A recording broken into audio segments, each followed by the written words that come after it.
We do have breaking news in the cybersecurity world, which is why we're breaking into this interview. So reports say Chinese bank ICBC has been hit by a ransomware attack, and the U.S. Treasury market, as a result of that, has been disrupted. This, according to the Financial Times. We're getting at more right now with Bloomberg's Shonali Bassick. Shonali, what do we know? Listen, we have the Financial Times now reporting that ICBC, one of China's largest banks here, was hit with a ransomware attack. And remember, they're a very significant intermediary in the Treasury market. The SIFMA has told its members that this has been part of the reason here that the system is kind of clogged up, if you will, during that auction that we saw a little bit before. The attack had prevented ICBC, according to the Financial Times, from settling Treasury trades on behalf of other market participants. A large executive at a major bank also telling the paper that such a large party on the fixed income clearing corp creates major concerns, potentially impacting the liquidity of Treasury markets.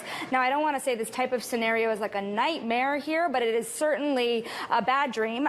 These are things that people are very concerned about when it comes to big liquid markets, particularly such a critical one to all credit markets in the world, of course, Matt. Earlier today, 3 individuals were arrested and charged in federal court with operating a sophisticated, high-end brothels in Cambridge, in Watertown, and in Eastern Virginia.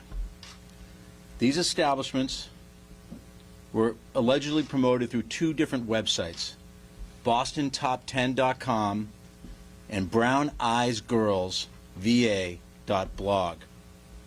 The 3 individuals behind these websites facilitated the movement of predominantly Asian women across the United States for sex trafficking and a commercial sex ring, exploiting them in the process. This commercial sex ring was built on secrecy and exclusivity, catering to a wealthy and well-connected clientele, and business was booming until today. So now you should be asking me, who are the people in Italy, Maria? Who are they that actually coordinated and conspired? Because this is where we really break things down and show you the proof of what occurred. Stefano Serafini on your left is actually a member of our State Department who retired just days before the election. It is said that he, in an intercept, it was picked up that he was retiring so he wouldn't lose his pension should he be caught.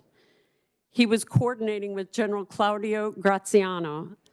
General Graziano is also, at the time, was the EU commander.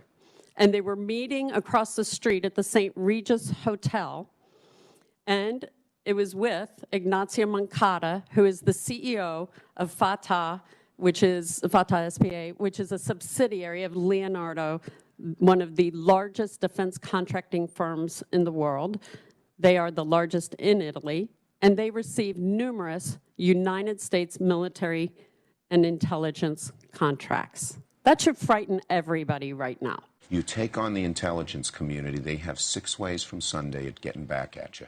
So even for a practical, supposedly hard-nosed businessman, he's being really dumb to do this. What do you think the intelligence community would do if they were motivated? I don't know, but from what I am told, they are very upset with how he has treated them and talked about them. Donald Trump was telling people that the CIA and the FBI, there was a deep state. Chuck Schumer said it's really foolish of him to do that. Now, that's the leader of the Democratic Party in the Senate saying that the President of the United States should be afraid of the CIA. Right. He said it on fucking camera, and everybody was like, Trump's crazy. What? No. Chuck Schumer just told you who runs this goddamn country, and the president better watch his ass.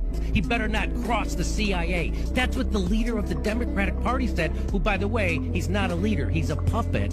How does a guy like Chuck Schumer, how does he get to be a leader? Because he's the biggest, him and Mitch McConnell, they're the biggest marks. Wall Street, military-industrial complex, health insurance, big pharma, they give them all the money, and then they take that money and they give it to their colleagues so they can go get reelected, and then they have to vote for them as leader, not because they're leaders, but because of the most corrupted pieces of shit in Congress. And that's why the country's like the way it is right now, because we're run 100% by corruption.